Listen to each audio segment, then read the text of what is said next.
At 0900 on the 19th of February 1945, Corporal Tony Stein crouched behind a shallow dip in the black volcanic sand of Iwo Jima, clutching a weapon his sergeant had dismissed as a foolish idea just 3 months earlier. He was 23 years old, had flown 6 combat missions, and recorded 0 conventional kills. The Japanese had transformed this 8-square-mile island into a fortress, 11 miles of interlocking tunnels, 17,000 defenders, and overlapping fields of fire that turned the shoreline into a slaughter zone. Stein was among the first men from Company A, 1st Battalion, the 28th of March NS, to secure ground beyond the beach.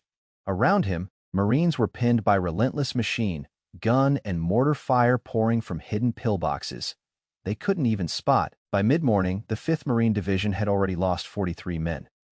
Fallen Marines lay strewn across the terraced beach, bodies contorted in volcanic ash.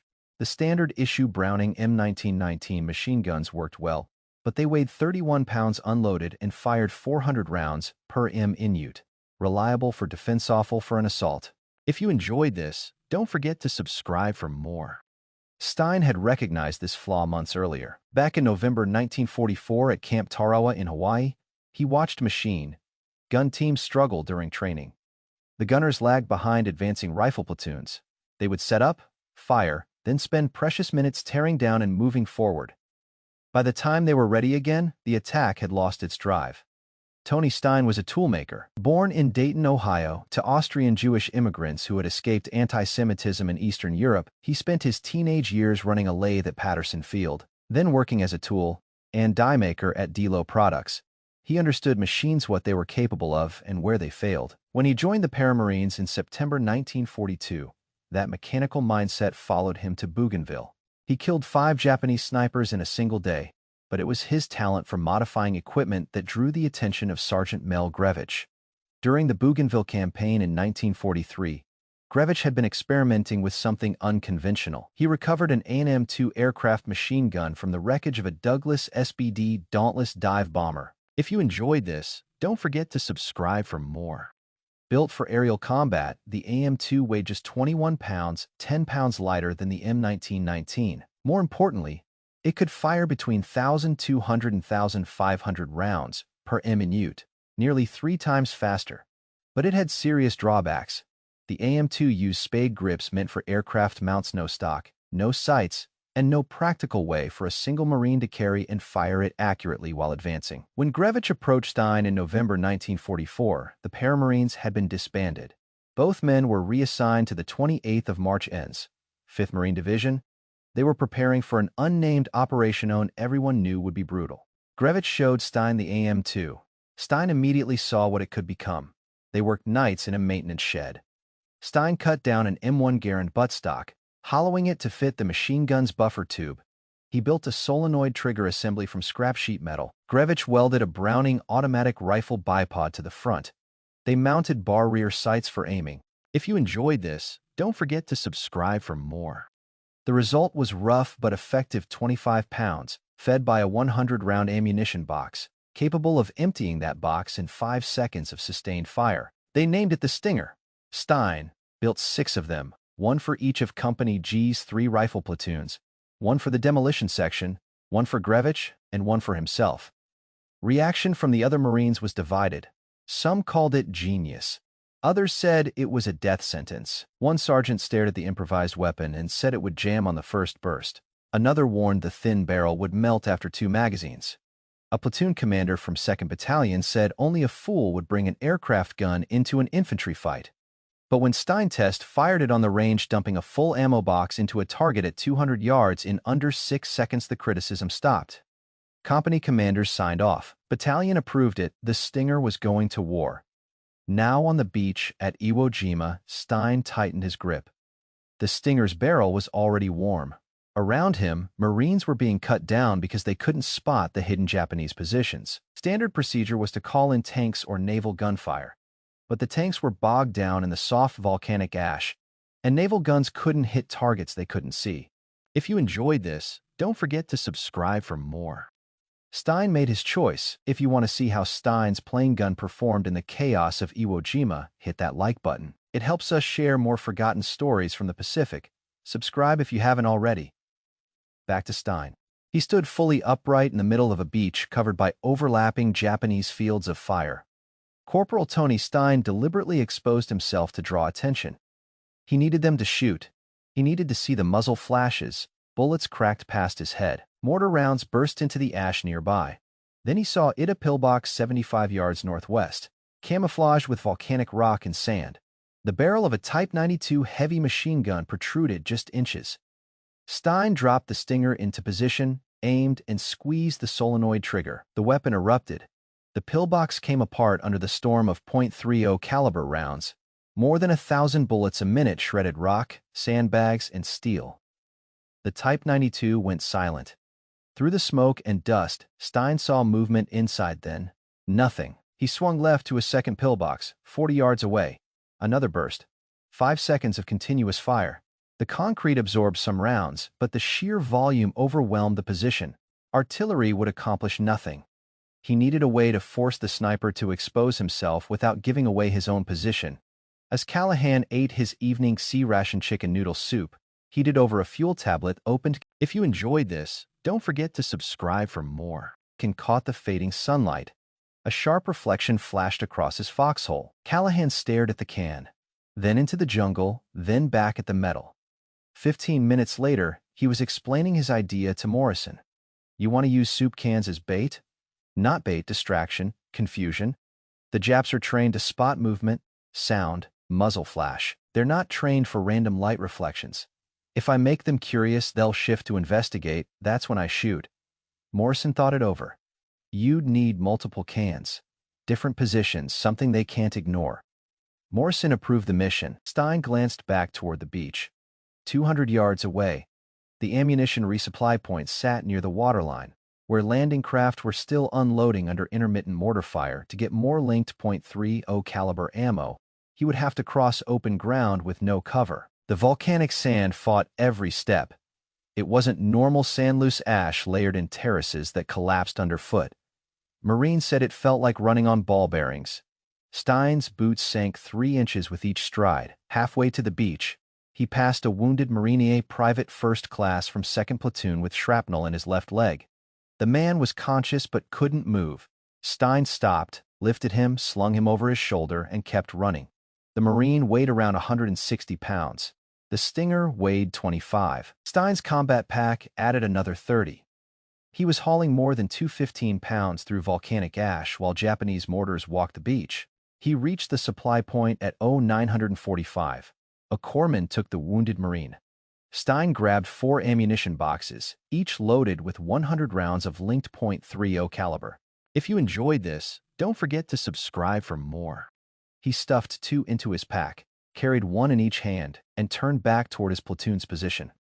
The return trip took 3 minutes. By then, Japanese snipers were targeting anyone moving between the beach and the front line. Bullets kicked up black ash around Stein's boots. A mortar exploded 30 yards to his right, spraying volcanic rock and fragments. He didn't slow down. When he reached company's position, his platoon sergeant pointed out a 3rd pillbox. This one was bigger, reinforced concrete with a Type 96 light machine gun covering the approach to the airfield. 2 earlier assaults had failed. 4 Marines lay dead in front of it. Stein locked a fresh ammo box into the Stinger and checked the belt feed. The weapon was already hot from the earlier fight, but the thin aircraft barrel could take more. He stood and advanced alone. The Type 96 opened fire at once. Rounds cracked past his head and chest. Stein kept moving. The Stinger shouldered.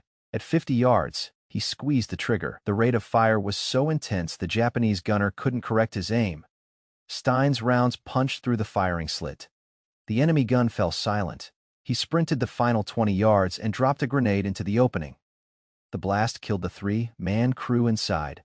Stein turned to reload. The ammunition box was empty. Gagan. He had been in combat for 46 minutes and had already burned through 300 rounds. The Stinger had proven itself, but the supply problem was becoming impossible to ignore. This weapon could pin down and eliminate enemy positions faster than any standard machine gun, but it demanded constant resupply. Stein started his 2nd run to the beach. This time, he encountered 2 wounded Marines along the way. One suffered from a sucking chest wound, the other had lost part of his right hand to shrapnel. Stein couldn't carry both. He took the Marine with the chest wound first, ran him to the corpsman, grabbed more ammunition, then made a third trip specifically to retrieve the second wounded man. If you enjoyed this, don't forget to subscribe for more. By 10:30, Stein had already made 4 trips between the beach and the front. Each time, he carried a wounded Marine to safety. Each time, he returned with ammunition. His platoon had pushed 200 yards inland. 7 enemy positions had been destroyed.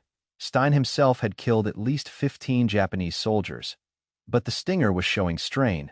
The barrel was discolored from heat. The solenoid trigger began to stick. Stein's boots were coming apart from the volcanic ash and constant running. He looked down. The soles were nearly gone. The leather was split and torn. Running in them was becoming painful. Each step sent sharp jolts through his feet. Stein made another decision. He unlaced the boots and kicked them off, standing barefoot in the volcanic ash. It sounded insane. But Stein understood the math. Every second mattered. The boots were slowing him down with friction. The ash was abrasive, but in shaded areas it wasn't unbearably hot. He could move faster without them. He also removed his helmet.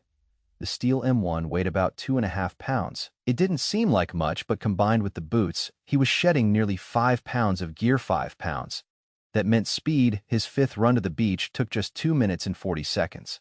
Barefoot, he could actually get traction in the loose ash. His feet sank in, but without stiff soles, he could feel the ground and adjust his stride. It hurt. The ash was rough, like running on crushed glass, but it was faster. On the way down, he picked up another wounded Marine, shrapnel in the abdomen. The man was unconscious.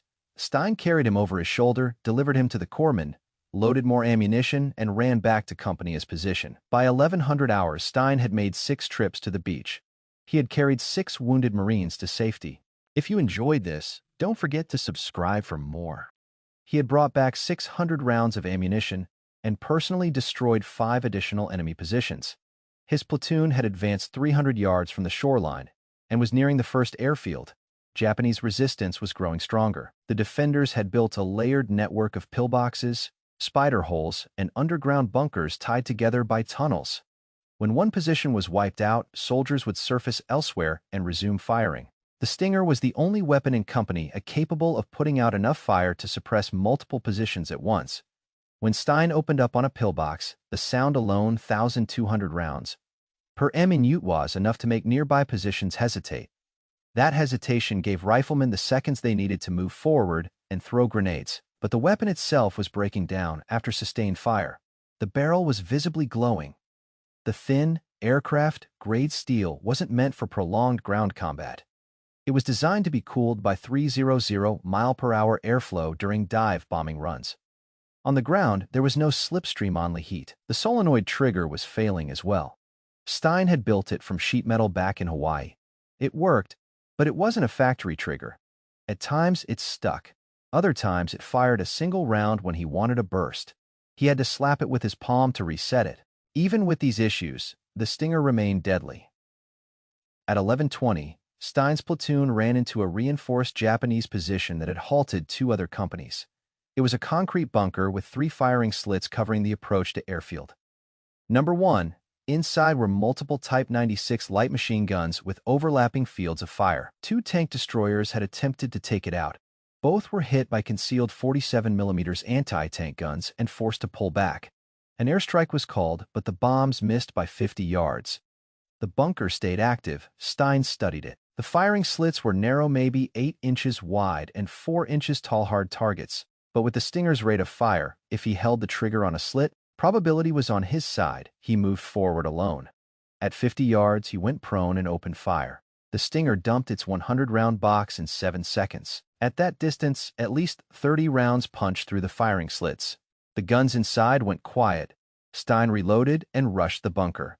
He tossed grenades through the openings. The blasts killed the 5-man crew inside. Company pushed forward again. His 7th run to the beach came at 11:50. This time, he carried a Marine who had lost both legs below the knee to a mine. The man was conscious and screaming. Stein ran the full 200 yards as the Marine bled into his uniform. A corpsman later said that if Stein had arrived 30 seconds later, the Marine would have died from blood loss. On the way back, Stein saw something he didn't expect: another Marine carrying a Stinger. It was one of Grevich's gunners from Company G. His weapon had overheated and jammed beyond repair. The barrel had warped. He was taking it back to the beach to see if an armorer could salvage it. Stein glanced at his own weapon. The barrel had turned a deep purple from heat. The afternoon of the 11th of November brought an unexpected complication. Japanese forces, having lost their primary sniper along with several others If you enjoyed this, don't forget to subscribe for more. Unexplained incidents altered their behavior. They stopped reacting to random light flashes. They pulled observers back.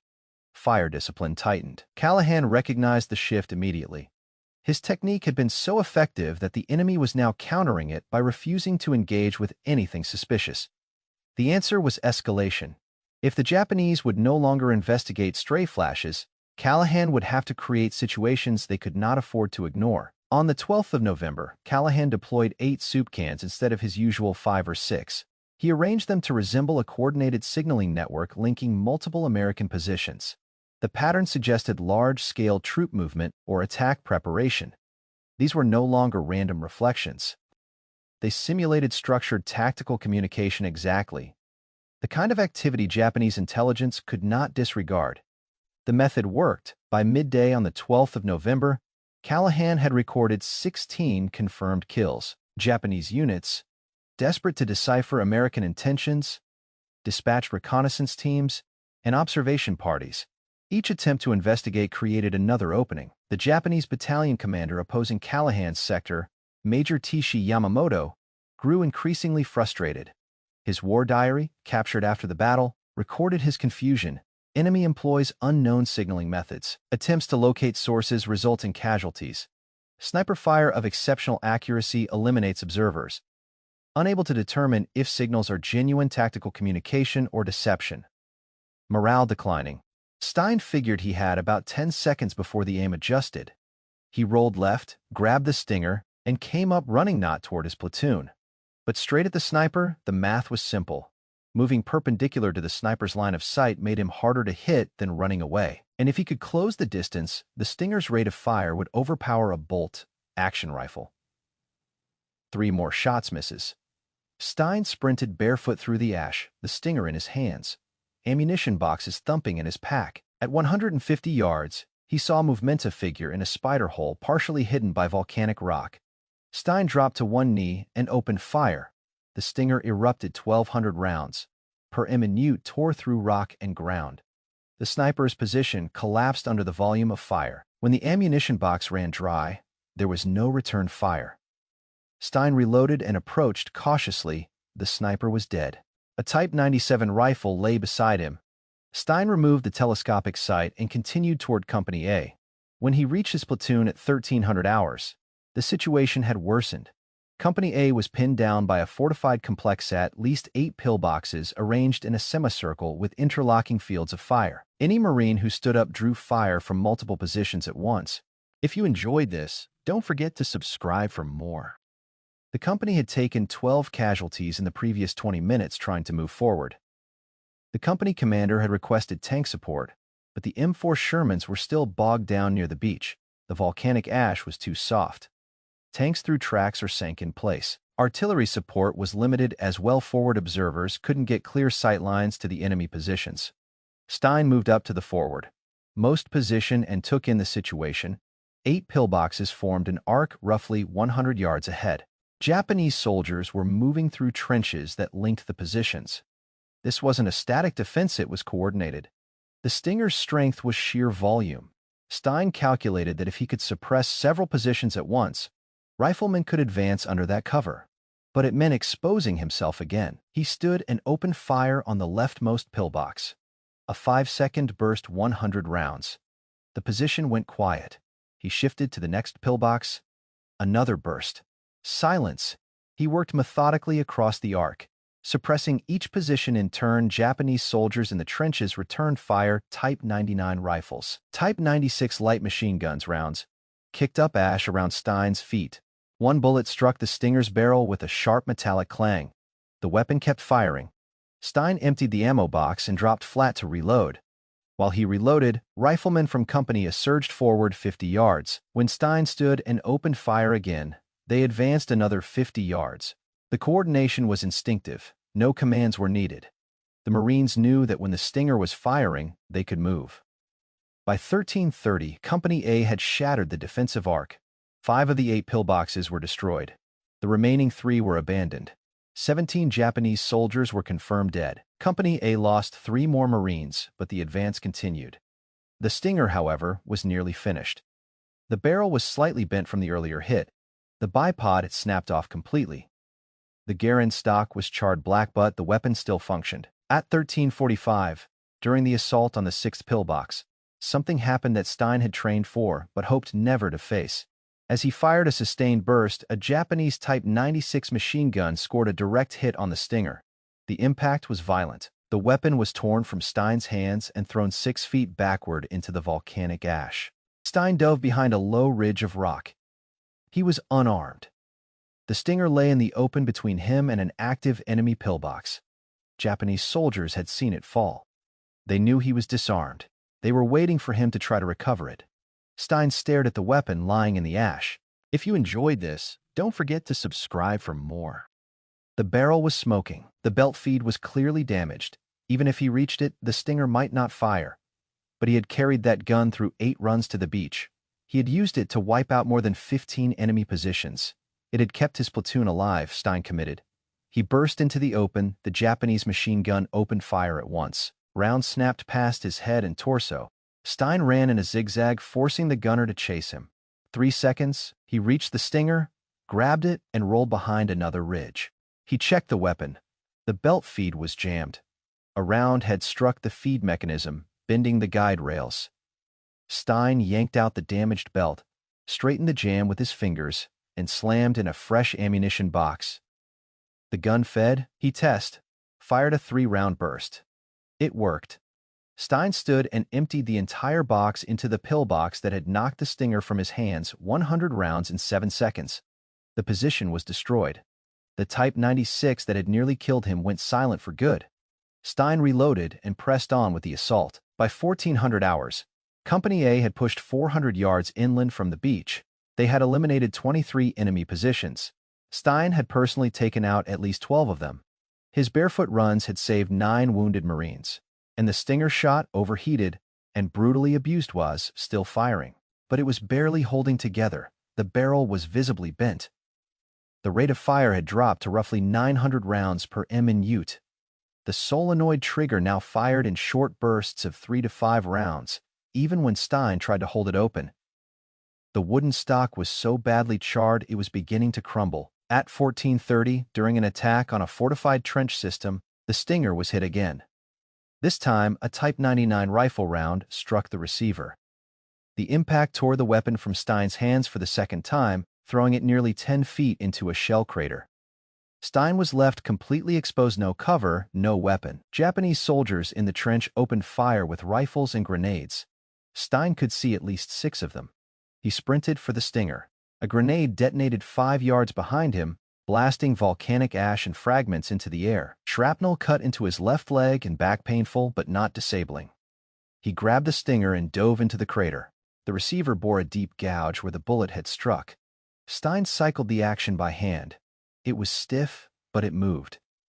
He fed in a fresh belt, aimed at the trench, and fired.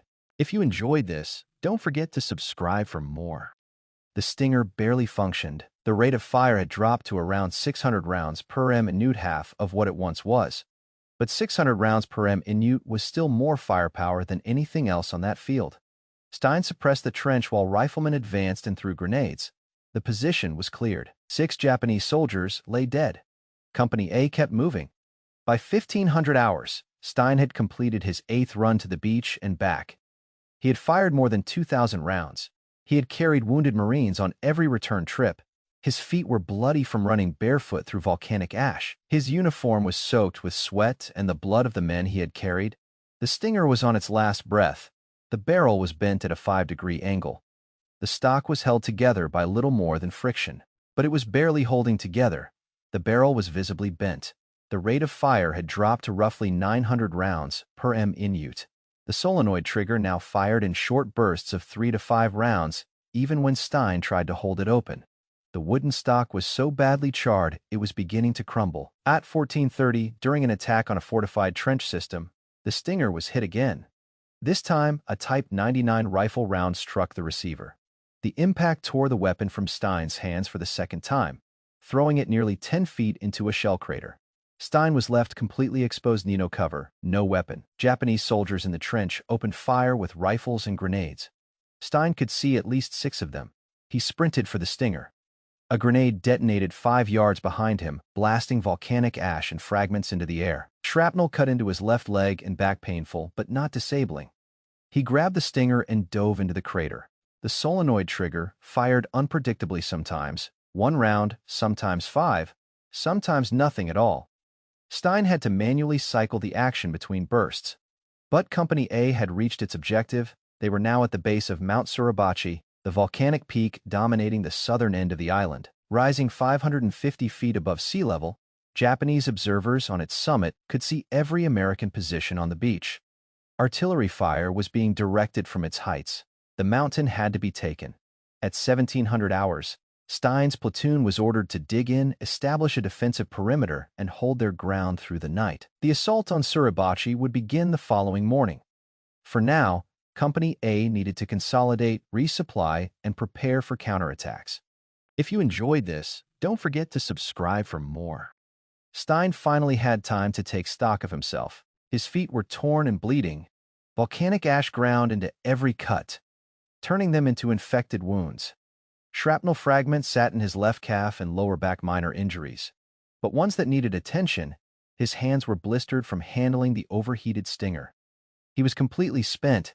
He had been in continuous combat for 8 hours. Over the course of the day, he had run nearly 3 miles back and forth across the battlefield, carrying wounded Marines, hauling ammunition, under fire barefoot. The Stinger lay beside him in the fighting hole. The weapon was finished. The barrel needed replacement. The receiver was damaged, the stock was burned. The trigger mechanism barely worked, but it had done what it was built to do. It had kept Company A moving when conventional weapons would have left them pinned on the beach. Other Marines began calling him the Barefoot Corporal. Some thought he was insane. Others said he was the bravest man they had ever seen. Stein didn't care about either. He had done what needed to be done. The math had been simple. His platoon needed fire support. The Stinger provided it. Everything else didn't matter. That night, as Stein tried to rest in his fighting hole, Japanese infiltrators began probing Company A's perimeter. Small groups, 2 or 3 men testing defenses, searching for weak points. Stein grabbed the Stinger. Despite its condition, it still had one advantage: volume of fire. When a Japanese soldier appeared 30 yards from his position, Stein fired a burst. The weapon worked. The infiltrator was dead by dawn on the 20th of February. Stein had been awake for 22 straight hours. At 0800, the assault on Mount Suribachi began. Company A, along with the rest of the 28th of March INS, started the climb up the volcanic slopes. The terrain was unforgiving: loose ash, no vegetation, exposed ridgelines where Japanese observers could track every movement. The mountain was fortified with more than 60 pillboxes, bunkers, and cave positions. Every approach was covered by overlapping fields of fire. The Japanese had spent months preparing. They had stockpiled ammunition, food, and water inside the tunnel system. They intended to extract a price for every yard. Stein carried the Stinger up the mountain. An armorer had worked on it overnight, replacing the worst of the damaged parts. The barrel was still bent, but a new belt feed mechanism had been installed. The solenoid trigger worked more reliably. If you enjoyed this, don't forget to subscribe for more. The weapon would fire, but it was no longer what it had been. On the 20th of February, at 0930, Company A ran into a reinforced bunker complex halfway up the southern slope. 4 concrete bunkers linked by trenches, multiple machine gun positions, mortar crews firing from hidden pits. The advance of the 28th of March INS stalled. Stein moved forward with the Stinger, identified the primary bunker, and opened fire. The damaged barrel meant accuracy was reduced, but at close range. Volume of fire still counted. He suppressed the bunker long enough for demolition teams to move in with satchel charges. The structure was destroyed. Company A pushed another 50 yards forward. At 10:15, Stein's luck ran out. A Japanese grenade landed 3 feet from his position. He saw it and tried to move, but it detonated before he could get clear. Shrapnel tore into his right arm, right leg, and torso, multiple wounds. None immediately fatal, but he was losing blood fast. Corpsmen reached him within minutes. They bandaged him and called for evacuation. Stein refused. His platoon was still engaged, and the Stinger was still needed. He kept fighting. For the next 2 hours, Stein provided fire support while bleeding through his bandages. The Stinger continued to function despite the punishment it had taken. Whenever a pillbox opened fire on advancing Marines, Stein suppressed it. Whenever Japanese soldiers appeared in trenches, he cut them down with sustained bursts. By 12:30, however, Stein's condition worsened. He had lost a significant amount of blood. His vision was narrowing, and he was becoming lightheaded. Corpsmen told him he needed immediate evacuation, or he would die on the mountain this time. Stein didn't argue. He handed the Stinger to another Marine and allowed Corpsmen to carry him down to the beach. From there, he was loaded onto a landing craft and transported to a hospital ship anchored offshore. On the 21st of February, while Stein recovered, the 28th of March Aeneas pressed the assault on Mount Suribachi. The fighting was brutal. Every cave had to be cleared with flamethrowers and explosives. Every trench had to be taken in close combat. Japanese soldiers fought to the death rather than surrender. On the 23rd of February at 10:20 a.m., a patrol from Company E reached the summit and raised a small American flag. Photographer Joe Rosenthal captured the moment. Later that afternoon, a larger flag was raised, and Rosenthal photographed that too. The image became the most iconic photograph of the Pacific War. Stein was not there. He was on the hospital ship receiving treatment for his wounds. Doctors removed shrapnel from his arm, leg, and torso, treated him for blood loss and infection, and told him he would be sent to Aria Hospital in Hawaii or possibly back to the United States. His war was over, but on the 25th of February, news reached the hospital ship that struck Stein harder than any grenade.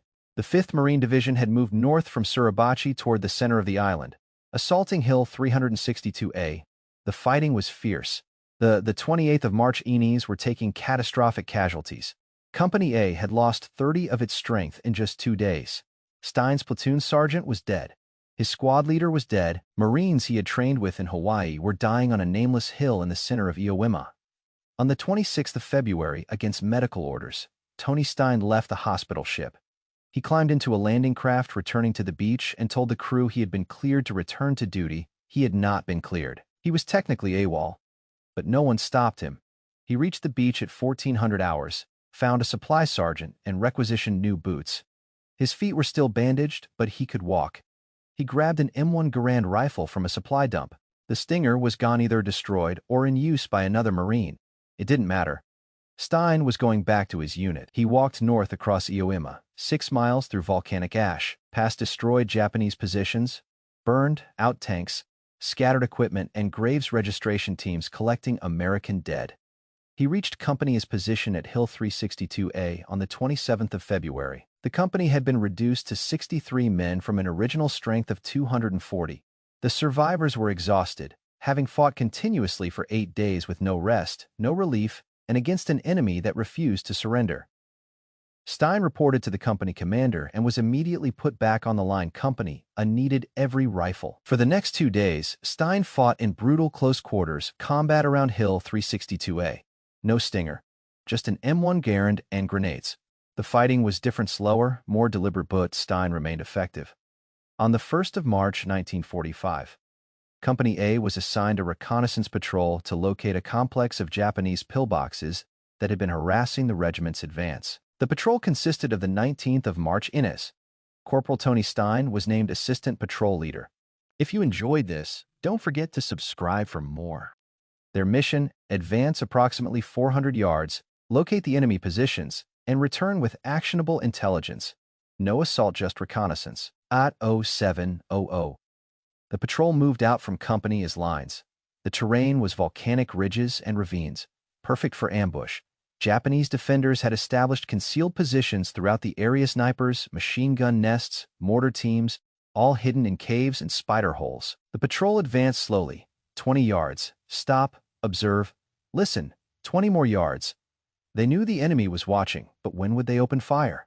By 0745, the patrol reached a ridge overlooking a small valley. Stein moved to the front to get a better view.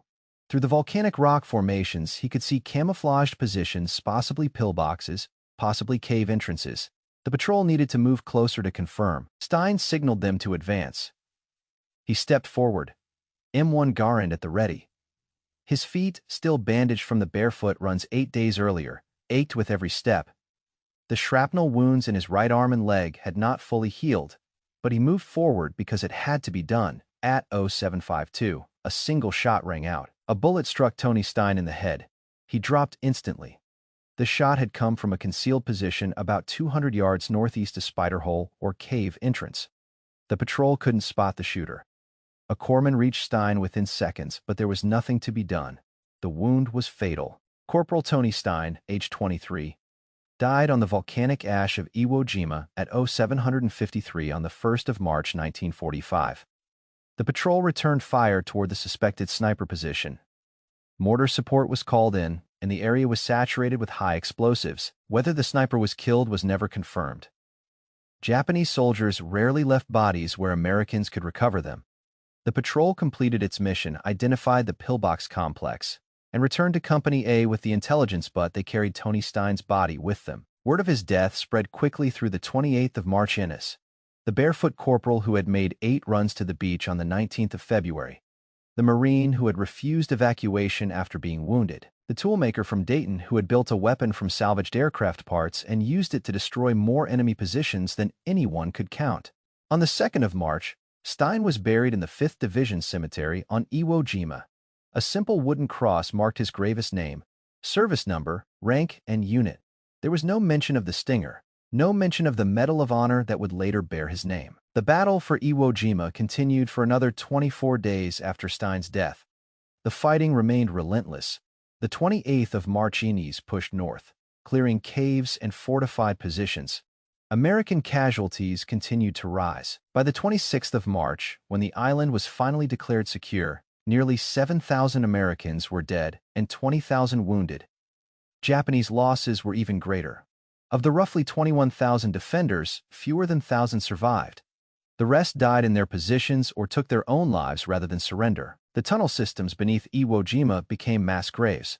But on the 19th of February, during those first 8 hours of combat, Tony Stein and his improvised weapon had mattered. A 19-to-1 success ratio didn't sound revolutionary, but compared to the chaos of the wooden mock-up, it was staggering. 8:20:09, the engineer timed the cycle. If this wheel ran continuously on a production line, even at modest speeds, throughput could rise from 23,000 casings per HR to over 50,000 per station. Multiply that across the line, across the plant, across the war. War planners spoke in divisions and fleets, but here it boiled down to casings. Per HR, rounds. Per S-hift, minutes saved, bottlenecks erased. At 2013, something unexpected happened. A night shift supervisor, notorious for mocking new ideas, placed his coffee mug on the bench, folded his arms, and simply said, "Again." The test repeated different speeds, quantities, angles. He refused evacuation when wounded and returned to combat against medical orders, exemplifying extraordinary bravery. In May 1945, Lieutenant Colonel Chandler Johnson submitted a recommendation for Stein to receive the Medal of Honor, detailing his actions on the 19th of February, the 8 trips to the beach under fire, the wounded Marines he evacuated, the enemy positions destroyed, and his barefoot runs in volcanic ash. The recommendation was endorsed at every level of command, from regiment to division to Fleet Marine Force, Pacific Command. If you enjoyed this, don't forget to subscribe for more. Everyone reviewing the after-action reports agreed. Stein had displayed conspicuous gallantry and intrepidity at the risk of his life above and beyond the call of duty. On the 19th of February, 1946, exactly 1 year after his actions on Iwo Jima, his widow, Joan Stein, received the Medal of Honor in a ceremony at the Ohio State House. Ohio Governor Frank Losh presented the medal. Tony's mother, Rose, attended, tears streaming, as the Jewish immigrant's son, the high school dropout turned toolmaker, was honored with the nation's highest military decoration. The Medal of Honor citation highlights his bravery. Stein was the first man on station after hitting the beach, armed with a personally improvised aircraft type weapon. He provided rapid covering fire for his platoon. When comrades were stalled by concentrated machine gun and mortar fire, he stood upright under enemy fire to identify hostile positions. He boldly charged enemy pillboxes one by one, killing 20 enemy soldiers in a single-handed assault. The citation details each of his 8 trips to the beach, the wounded Marines he rescued, and his refusal of medical treatment despite his injuries, while the citation mentions his improvised weapon. It does not use the name Stinger, which exists only in Marine Corps oral history. Stein's remains stayed on Iwo Jima until 1948.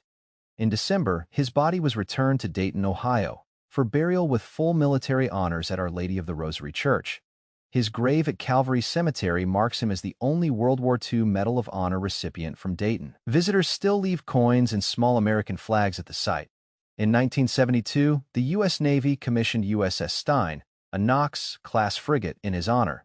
The ship served for 21 years in the Pacific and Indian Oceans before being decommissioned in 1993. Stein's story continues to live on in Marine Corps training materials and historical accounts, preserving the legacy of the barefoot corporal who changed the course of the battle at Iwo Jima.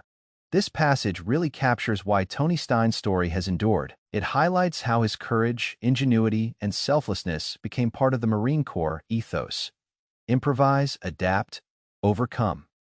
A few key points stand out.